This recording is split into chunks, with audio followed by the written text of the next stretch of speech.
Olá, meus amigos do EVP, nós retornamos aí com criminologia. Novamente, nós vamos falar sobre algo que quase não acontece aqui no nosso país, que é a reincidência criminal. A nossa taxa, claro que isso é muito sarcástico, a taxa de reincidência aqui no país é imensa. Não obstante termos aí tantos programas sociais e também os programas do governo, né, para o aprimoramento dos cárceres, né, dos presídios, das penitenciárias,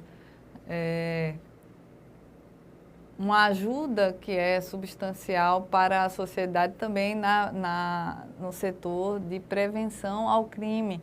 Nós temos hoje uma polícia pacificadora, nós temos uma polícia mais compreensiva, mais atuante, né? Mais próxima da sociedade. Mas isso não deixa o Brasil fora de altas estatísticas, elevados índices de criminalidade, especialmente as taxas de reincidência, ok? Nós vamos falar sobre reincidência não do ponto de vista penal. A reincidência do ponto de vista penal nós falaremos em outra oportunidade, mas não nesse momento. Nós temos a reincidência como uma prática reiterada do crime quando já existe previamente uma condenação criminal.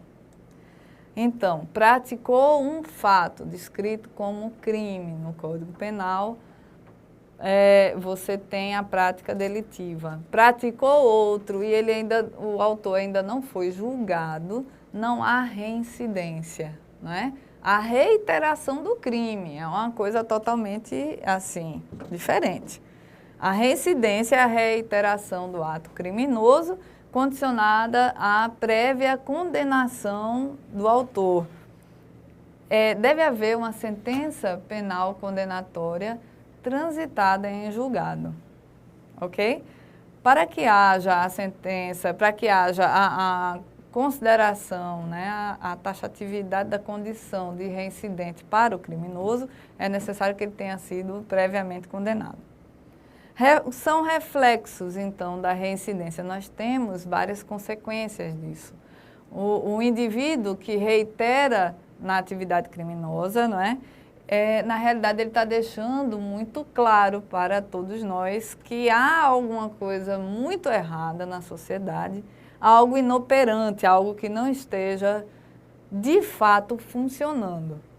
Então, quando vocês forem, de repente, fazer uma prova discursiva e tenham que falar de criminalidade, como a criminalidade vem crescendo ou não, se há um combate ou não, é bom lembrar a ineficácia dos mecanismos de controle social e das unidades prisionais. Ontem eu estava assistindo ao Bom Dia Brasil e eu não sei se o nome da moça é Renata, a Renata Ciribelli que apresenta aquilo ali, não sei, a moça lá, a jornalista disse que em um determinado presídio, salvo engano, era no Rio Grande do Sul, as operadoras procuravam uma forma de coibir a atividade, né, da transmissão,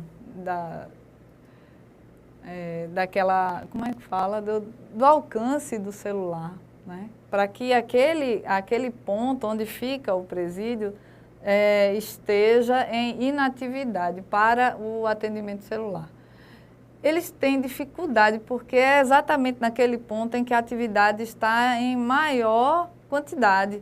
Quer dizer que o alcance de uma antena, de uma operadora de telefonia móvel é muito mais forte e muito melhor lá do que em muitos pontos da região. Quer dizer, como é que a pessoa pode coibir o funcionamento celular dentro do presídio se nem as circunstâncias ajudam também?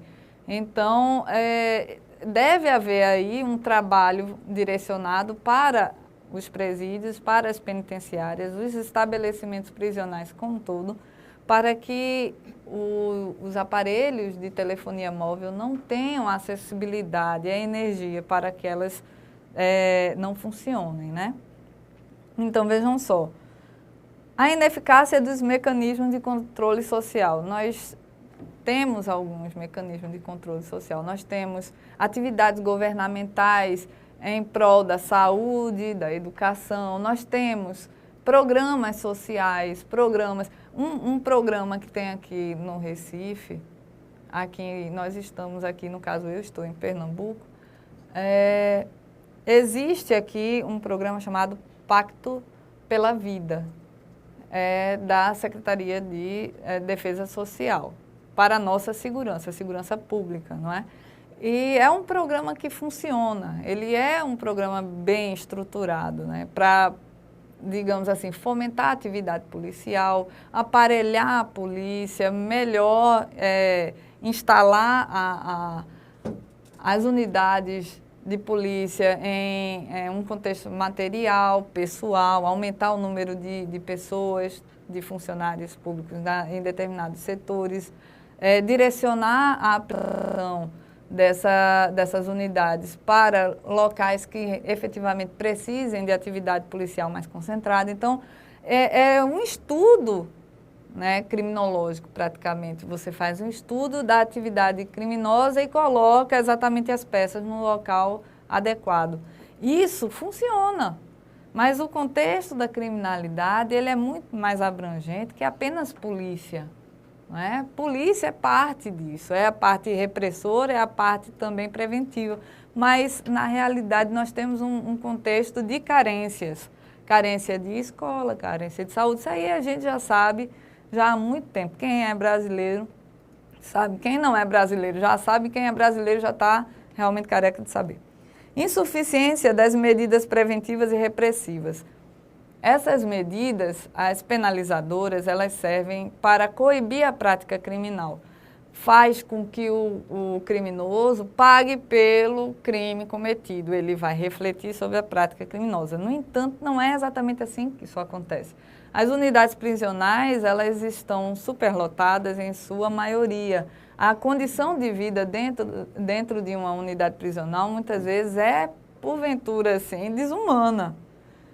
Degradante, humilhante, cruel, não é? Isso não existe. Existem unidades que estão trabalhando para melhorar isso, é verdade, mas ninguém pode fazer milagre. Eu não posso colocar, eu particularmente acho absurdo que um servidor, seja lá qual for, se ele é psicólogo, se ele é pedagogo, se ele é agente, ele faz às vezes de advogado, porque nós não temos uma defensoria pública atuante em número, não tem defensor público suficiente para ajudar essas pessoas e para reinseri-las à sociedade. Então, os servidores ali existentes, eles se multiplicam para suprir essa necessidade. Isso não é correto. No entanto, nós verificamos no país todo essa carência. As medidas que deveriam prevenir ou então reprimir a atividade criminosa, elas não são suficientes, não só em número, como também na qualidade. As penas alternativas, por exemplo, que cá entre nós foi o meu trabalho. Quando eu me formei, eu falei sobre penas alternativas. Eu acreditava muito nelas. Foi logo um pouco depois do surgimento que eu me formei. Então, eu fiquei fascinada pelas penas alternativas, mas eu não vejo a utilidade hoje de se aplicar uma pena alternativa e fazer com que aquela pessoa aprenda com a medida. Hoje, infelizmente, a fiscalização sobre a aplicação da pena é deficitária em muitos estados, não é? Nós não temos pessoas suficientes. Eu sei que, parece que foi em São Paulo, eles estavam terceirizando, contratando pessoas, um grupo de 50 apenados para cada pessoa dessa terceirizada, para que haja uma fiscalização. Tá, uma coisa que eu achei interessante, porque se for colocar o Ministério Público, que cá entre nós, gosto muito da instituição, sempre defendi muito o Ministério Público, mas é insuficiente, nós não temos tantos promotores quantas com relação aí às penas que são aplicadas. Nós temos uma carência de pessoal para tudo, não é? Então, nós temos pessoas que cometem crimes de maneira eventual, que são os criminosos eventuais, esporádicos. Nós temos o criminoso, que é o criminoso propriamente dito, é aquele que pratica o fato descrito como crime, porque ele tem a intenção de praticar e ele se organizou para que aquilo acontecesse, ele se predispôs a praticar e sabia das consequências. E nós temos os indivíduos que são criminosos reincidentes e, às vezes, reincidentes em larga escala. Pessoas que praticam, reincidem. Essas pessoas têm passagens múltiplas em unidades de penalização. No caso, às vezes estão numa unidade para adolescente infrator e mais velhos já estão pagando suas penas, aí já estão nos presídios penitenciários do Brasil. Eles não cansam de praticar, porque eles se habituam. Uma pessoa que se habitua ao crime e, pior ainda, se habitua ao cárcere, essa pessoa dificilmente pode ser reinserida na sociedade. É difícil, não estou dizendo que é impossível, né? Todo mundo tem, senão não ia acreditar em Deus nunca, porque eu acho que Deus recupera qualquer um. Agora, essa pessoa é realmente muito difícil que ela se reinsira à sociedade se ela não tem as oportunidades, ela está acostumada com o crime e ela tem um ambiente favorável ali dentro do cárcere. Primeiro, o indivíduo que reincide em larga escala, ele não tem aquele fatorzinho importante para o criminoso se regenerar, que é o arrependimento. Não existe arrependimento na cabeça de um criminoso reincidente em larga escala. O reincidente pode se arrepender. O reincidente em larga escala, o cara que reincide pelo hábito de reincidir, esse dificilmente se arrepende. Ele não tem consciência social ou então consciência moral. Mas você matou, matei. Tipo, você dobrou a esquina, assim, dobrei. Assim, como se fosse uma coisa muito corriqueira na vida dele. Então, o fato de haver essa reincidência faz com que ele tire o crime de um contexto especial. É uma atividade diferente. Hoje eu vou sair porque eu vou roubar. Eu vou sair porque eu vou atravessar a rua, pegar um ônibus, vou roubar, vou matar. É tudo a mesma coisa para ele.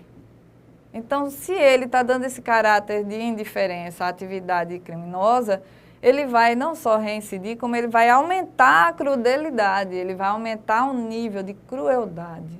Né? Ele vai ser cada vez mais cruel, porque ele vai começar a exterminar um sentimento de arrependimento que ele poderia um dia desenvolver.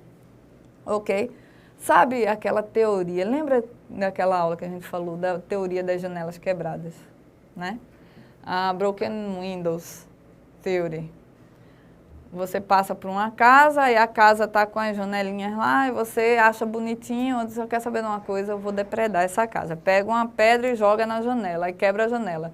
No dia seguinte você viu que a janela que você quebrou continua quebrada. Aí você passa, pega outra pedra e joga e quebra mais 2 janelas.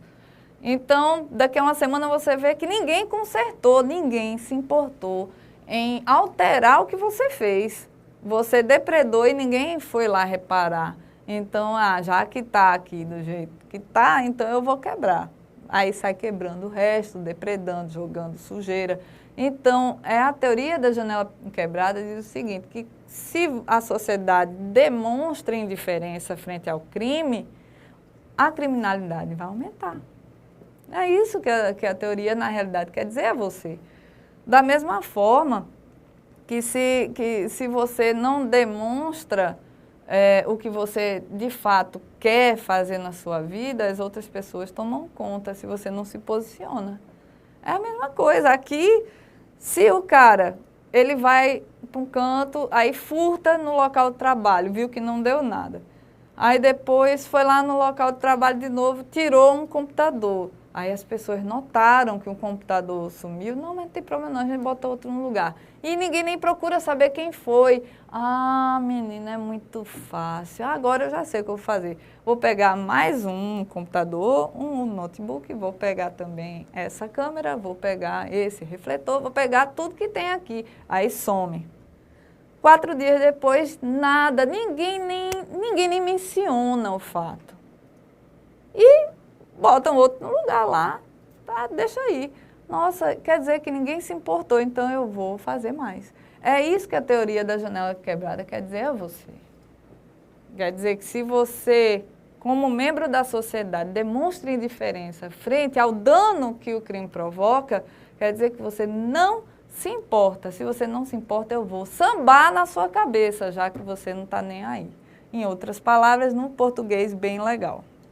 Então, se eu não tenho, eu estou vendo que eu cometo um crime e essa consciência moral, ela não existe, por que eu não posso cometer um crime um pouco mais grave? Eu furtei, vi que não deu nada, porque eu não posso agora utilizar a violência, vou roubar. Ah, roubei, nossa, levei tudo para casa, ninguém me pegou, beleza, por que eu não posso então praticar um latrocínio? Então você, de um furto, você foi para um latrocínio. Por quê? Porque ninguém se importa. Polícia não se importa, Estado não se importa, sociedade não se importa, meus pais não se importam.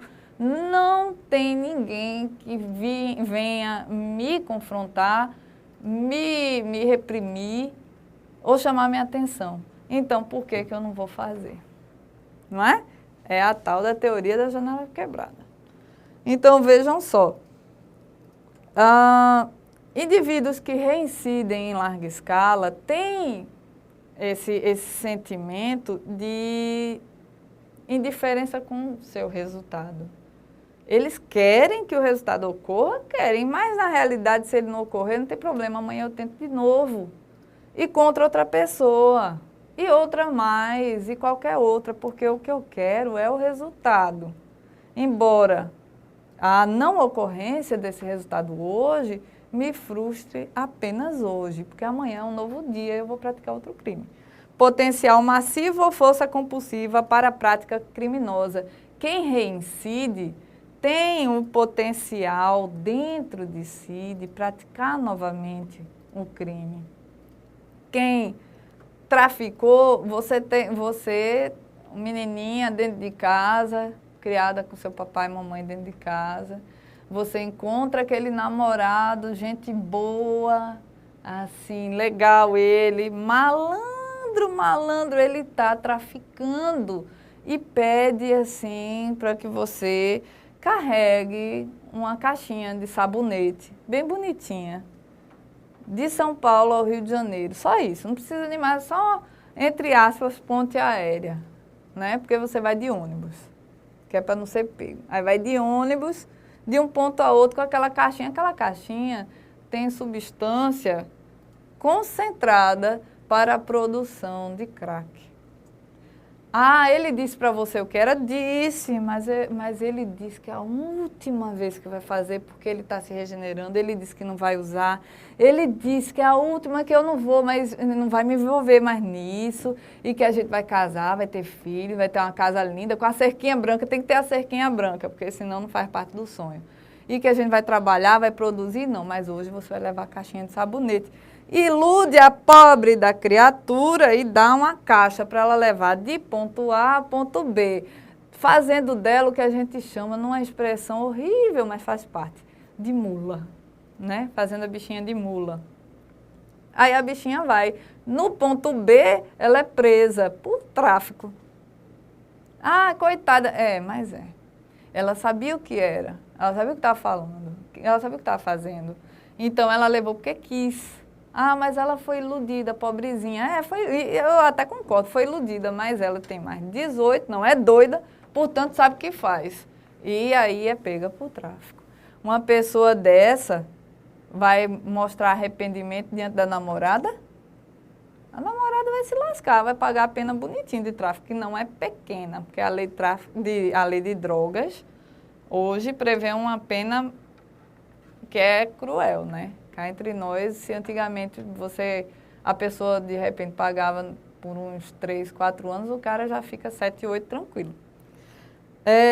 Potencial massivo ou força compulsiva, porque ele acha que fez, aí tem que sempre fazer. Não, eu já pratiquei, agora eu vou praticar, agora eu vou pegar outra coisa. Eu peguei um negócio no supermercado, amanhã eu pego um negócio numa loja de conveniência, depois da manhã eu estou assaltando o posto de gasolina. E é assim, por quê? Porque da mesma forma que você teve dificuldade na sua vida, se você, por acaso, teve dificuldade, se você fez faculdade e teve dificuldade de fazer o trabalho de conclusão de curso, teve o trabalho de fazer os trabalhos de aula e depois o trabalho de conclusão de curso. Aí você fez especialização, fez a sua monografia, depois fez o trabalho de mestrado, depois um trabalho de doutorado para defender uma tese. A dificuldade ela vai aumentando, então as coisas pelas quais você passa na vida vão começando a ficar mais fáceis. Porque é assim, a vida vai aumentando o nível de dificuldade e você supera para você saber que aquilo ali que você passou é fichinha. Porque certamente tem coisa pior. Então, você vai, furta, depois você rouba, eu quero uma dificuldade maior, depois você está praticando latrocínio, você está aumentando a dificuldade, mas você está aumentando também o grau de indiferença com o resultado. Portanto, matar uma pessoa para subtrair o que ela tem, não é nada para uma pessoa que reincide. E reincide, reincide, e reincide, reincide, né? Aquele reincidente compulsivo. Vamos lá. Fatores que favorecem a eclosão recidiva. E esse termo eu coloquei de propósito, porque isso é como cai nas provas de concurso. Recidivista. Cá entre nós, eu acho tão feinho, mas é isso mesmo. Fatores que favorecem a eclosão recidivista. Quem descreveu esses fatores, né, que favorecem justamente a reincidência massiva foi Thorsten Selin, e ele fez um estudo somente sobre reincidência. Idade de início da carreira delinquencial. Quanto mais cedo, pior, porque mais habituado ele vai estar à prática do crime. É feito andar. Quanto mais cedo anda, mais rápido se anda também, melhor se anda. É feito namorar. Quanto mais rápido você começa a namorar, mais rápido você casa. Tem menino e quando já viu, já está com 10. Então, número de condenações precedentes. Se o cara é condenado uma vez, ele fica desesperado, aí contrata advogado, não tem dinheiro para pagar advogado, vai para o defensor público, o desespero toma conta. Aí ele vai, paga a peninha dele e sai. Lá dentro ele já faz os contatos com os amiguinhos. Quando ele volta para a sociedade, ele vai dizer, não, eu já passei pelo inferno, eu vou fazer de novo. Aí ele é pego novamente assim, isso não é nada. E aí ele começa a reincidir. Não é? A natureza dos delitos, a depender do delito, a reincidência é maior. O delito contra o patrimônio tem um elevado índice de reincidência. É muito mais fácil você reincidir roubando do que matando, né? Você encontra muita gente que praticou vários roubos e você encontra também muita gente que praticou vários homicídios, mas em número menor do que em roubo, porque tirar algo de alguém é muito mais fácil do que matá-lo, não é? Então, o crime contra a propriedade, ele é muito mais presente nesse índice da escala de reincidência.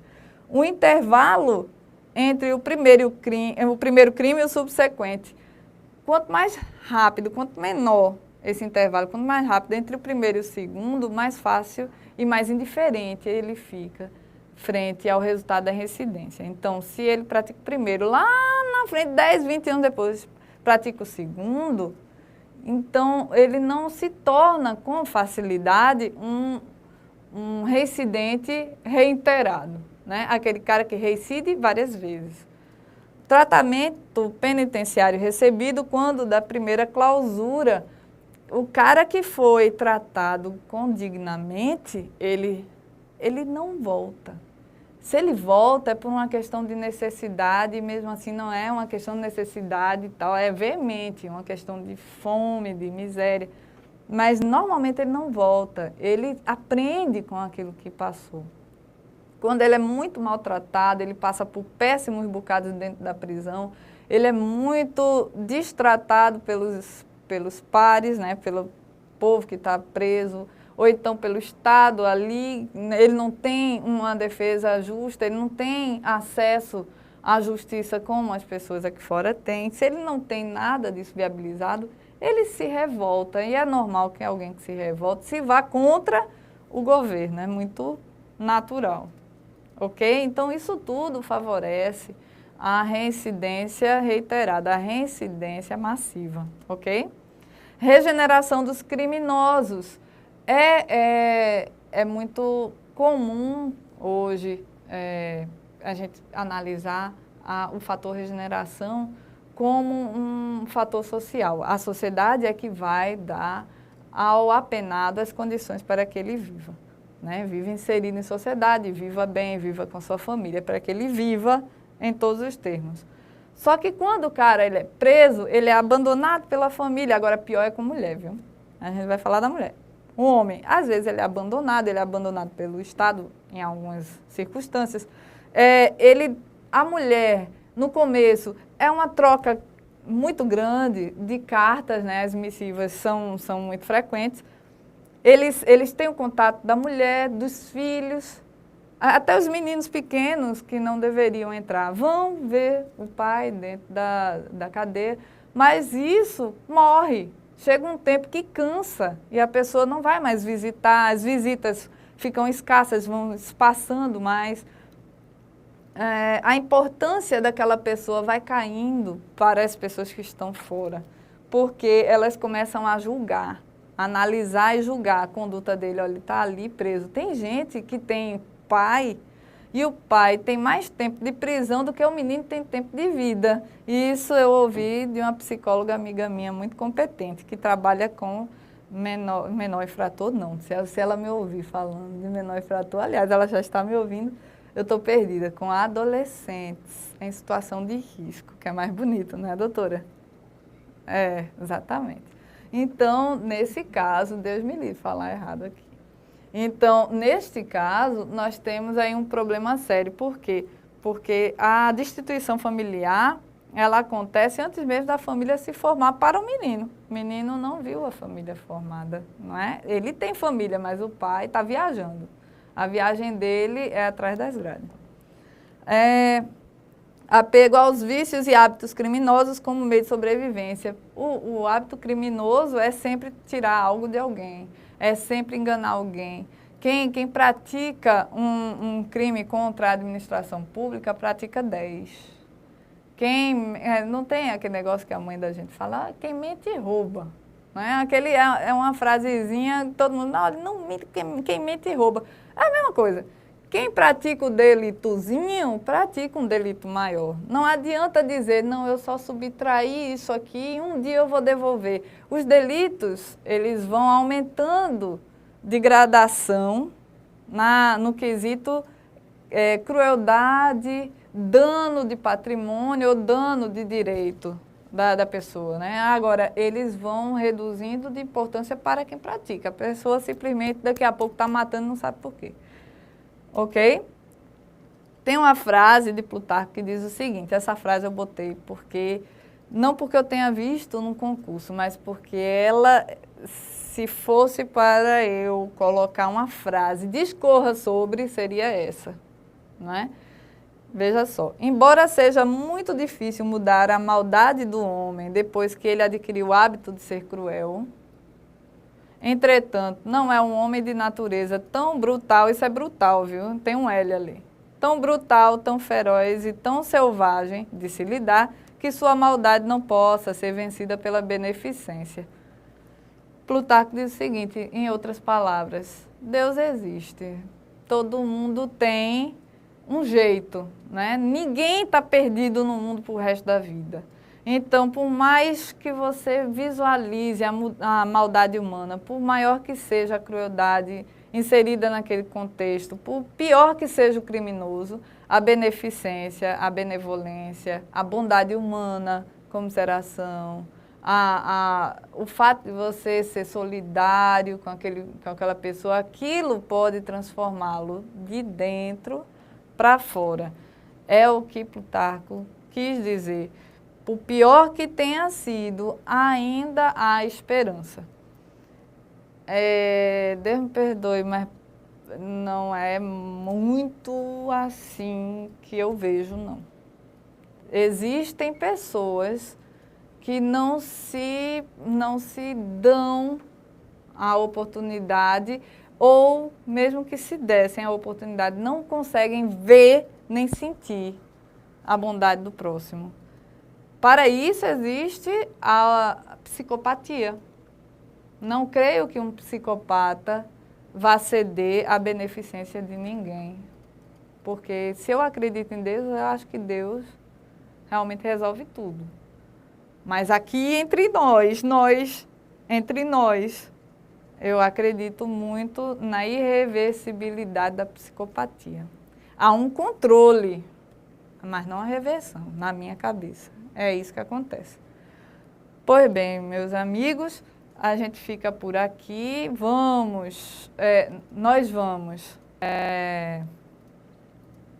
pensar um pouquinho melhor sobre a criminalidade nos índices de hoje, pegar essas duas aulas que nós tivemos agora, esta e a anterior, a gente tente escrever um texto em casa. Se quiser mandar para mim, pode mandar, que eu dou uma lidinha, corrijo para você. Faça um texto que envolva essa questão de crime, dos índices de criminalidade, como a criminalidade anda aumentando ou diminuindo sob o seu ponto de vista. Escreva bem, escreva à vontade. Vá para o Facebook, me encontre lá, pode mandar em anexo como texto, pode mandar para o meu e-mail, valkyria_1@hotmail.com. E você, Valkyria, né? WALKY, valkyria_1@hotmail.com. Pode mandar pelo Facebook, pode entrar em contato comigo, mandar seu texto que eu dou uma lidinha. Ok? Fiquem todos com Deus e até breve.